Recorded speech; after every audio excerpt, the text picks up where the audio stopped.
गुरु ब्रह्मा गुरु विष्णु गुरुदेवो महेश्वरा गुरु साक्षात परम ब्रह्मा तस्मै श्री गुरुवे नमः। गुरु ही ब्रह्मा है, गुरु ही विष्णु है, गुरु ही शिव है तथा गुरुदेव ही साक्षात साकार स्वरूप आदि ब्रह्म है।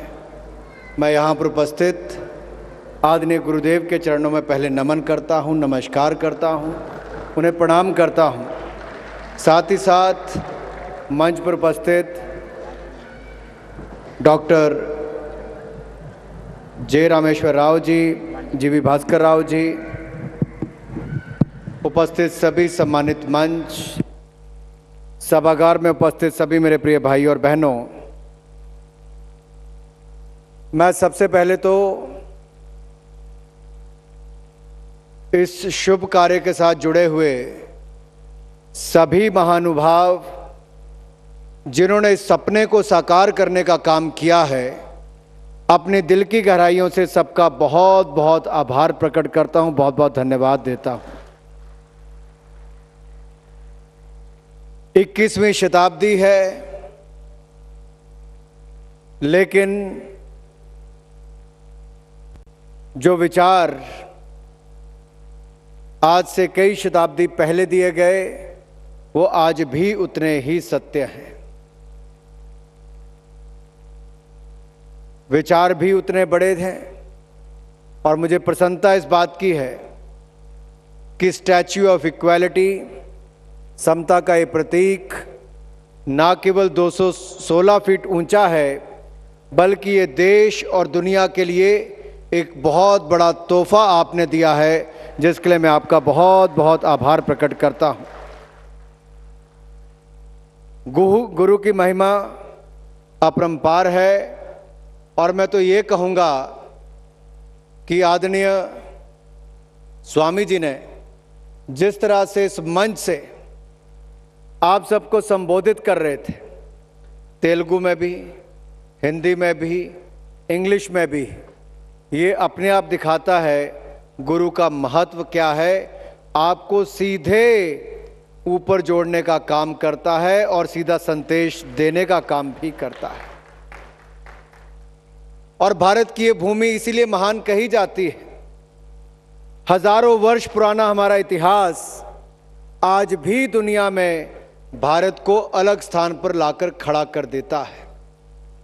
दुर्भाग्य ये है कि हमारी पिछली कुछ पीढ़ियों ने पश्चिम की ओर देखना शुरू कर दिया। सत्य ये है आज पूरा पश्चिम भारत की ओर देख रहा है, भारत की ओर देख रहा है, और हमें कहीं ना कहीं अपने अंदर देखने की जरूरत है। शायद स्वामी जी हमें उसी सत्य की ओर ले जाने का प्रयास कर रहे थे जब इन्होंने कहा कुल नहीं, गुण महत्वपूर्ण है। आज उसका जीता जागता उदाहरण स्टैच्यू ऑफ इक्वालिटी के उद्घाटन के अवसर से लेकर आज के दिन तक आप देखेंगे, देश की वो महान हस्तियां कुल के कारण नहीं, गुण के कारण ही शीर्ष स्थान पर हैं। और शायद यही स्वामी जी का मानना भी था, और जिन्होंने अपना जीवन खपा दिया हो, जो हर प्राणी में परमात्मा को देखते थे, नर सेवा को ही नारायण सेवा मानते थे, जो किसी में भेदभाव नहीं देखते थे। आज के समय में तो बहुत बदल गया। आज से 50 साल 30 साल पीछे भी देखोगे, समाज में इस तरह की कुरीतियां थी, आज भी बहुत जगह होंगी, लेकिन बहुत कम हुई हैं। लेकिन 11वीं शताब्दी में क्या रहा होगा, उससे पहले के जमाने में किस तरह से रहा होगा, उस समय सोच को लेकर आगे बढ़ना अपने आप में दिखाता था कि समाज में कितना बड़ा बदलाव लाने का उन्होंने प्रयास किया है। ये प्रतिमा श्री रामानुजाचार्य जी की ज्ञान, उनके वैराग्य, उनके आदर्शों की ही प्रतीक है, जो समानता का संदेश कबीर जी ने दिया और उसके बाद डॉक्टर भीमराव अंबेडकर जी ने हमें संविधान के रूप में देने का काम किया है। हम सबका ये प्रयास होना चाहिए कि समाज में भेदभाव को दूर करके नर सेवा ही नारायण सेवा है, उस पर आगे बढ़कर हम सबको काम करना चाहिए। और नहीं तो क्या होगा, जो युवा भारत छोड़कर विदेश में गए अपना भविष्य बनाने के लिए, अपना नाम बनाने के लिए, अपने परिवार का पालन पोषण करने के लिए, वहां पर भी उनको श्री रामानुजाचार्य जी की वो बातें आज भी प्रेरणा देती हैं,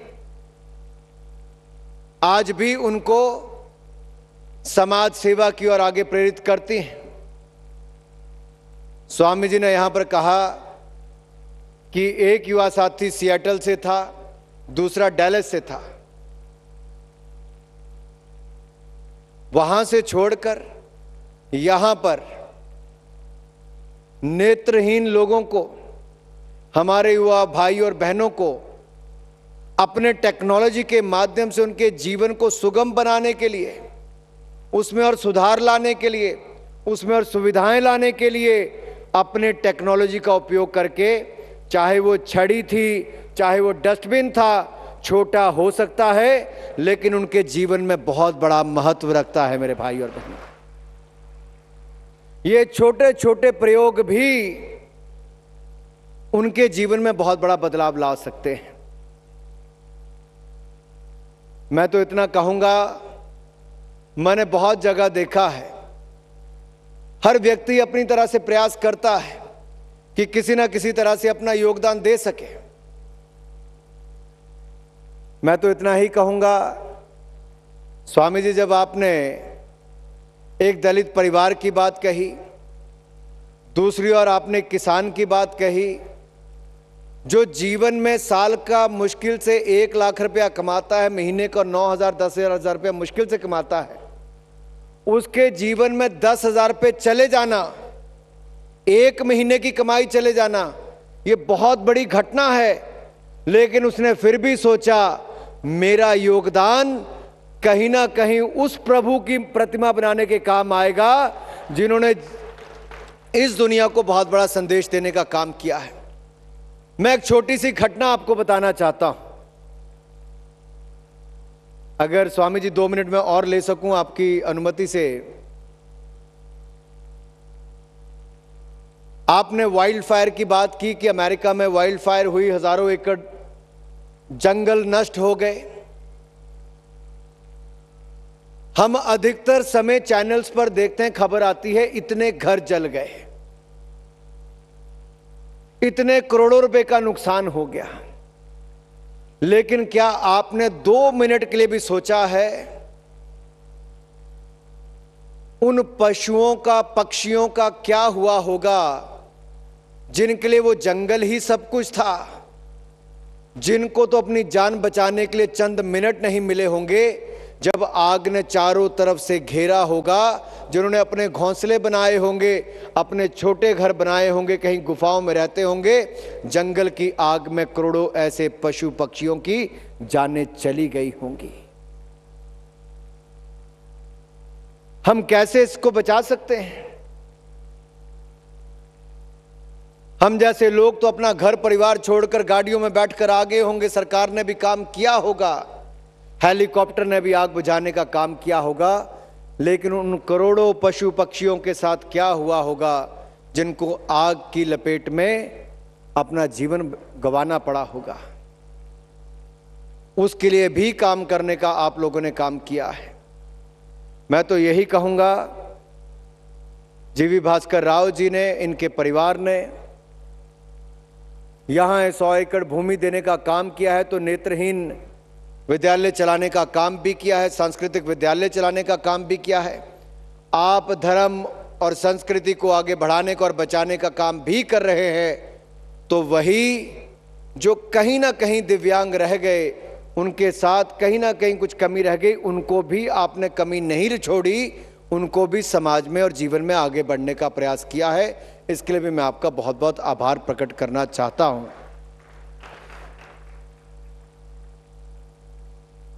जी, रामेश्वर जी ने जो राव साहब ने यहाँ पर किया है, मैं उसके लिए उनका बहुत बहुत आभार भी प्रकट करता हूँ।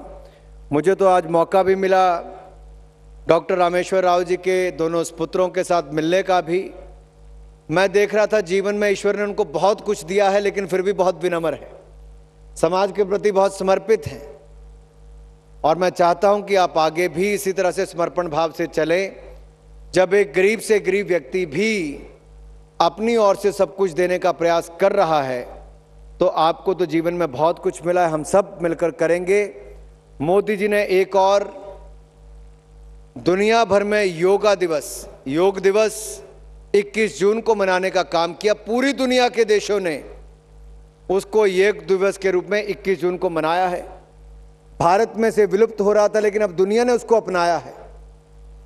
आपदा के समय भी पूरी विश्व को हमने, चाहे मेडिसिन हो, पीपी किट्स हो, बाकी देने का काम भी किया, तो भारत को आत्मनिर्भर बनाने का काम भी किया है। अगर मैं कहूं, श्री रामानुजाचार्य जी के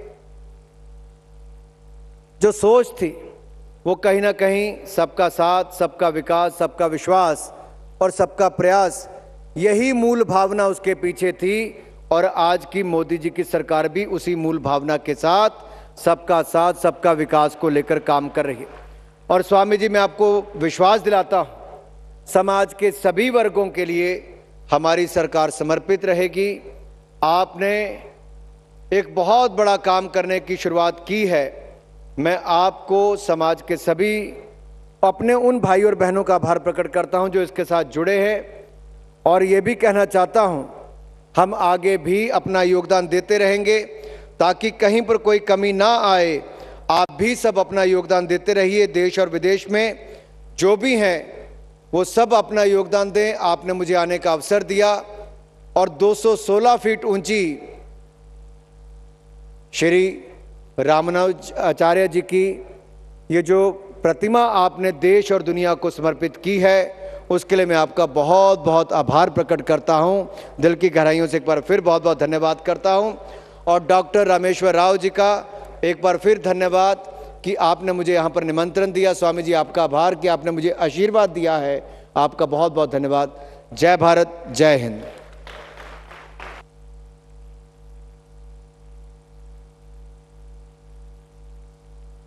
Jai Shri Manarana. Thank you so much, Sri Anurag Thakurji, Central Information and Broadcasting Minister. Thank you very much for your kind message. According to our Vedic history, we had 1,131 Veda Shakas. Now, due to various reasons, we now only have 13 available. And to ensure we uphold our Vedic literature, His Holiness Sri Chinnajir Swamiji has taken up a task to create a digital corpus of our Vedic literature that has authenticity proven by our expert scholars. Srikosam.org is a website created